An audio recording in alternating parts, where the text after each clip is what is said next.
อย่างใหญ่เบอร์ล่มเลยเท่าแขนเลย ยาวเท่าไหร่เนาะนี่โอ้เกือบ20 เซนหัวที่หนึ่งหัวที่หนึ่งอย่างใหญ่หัวที่สองอะไรอันใหญ่ตัวนี้ป่ะตัวนี้ก็ได้เนาะโอ้โหยาวแท้ๆดูปึ๊บโอ้โหนี่กี่เซนโอ้สวย เกือบ30พอดีได้อายุเวลามัน ประมาณ25 เซนยาวมาก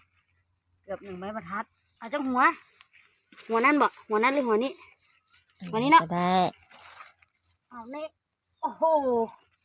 ชุบโอ้โหนี่ก็อ้วนมากนี่ก็นี่เพิ่งปลูกครั้งแรกนะคะ21 เซนอย่างใหญ่เท่ามาตรฐานแครอทเลยนะเนี่ยเอากี่หัวพอยังเอาพอแล้วมั้งวัดยุดด้วยกันไอ้ลุง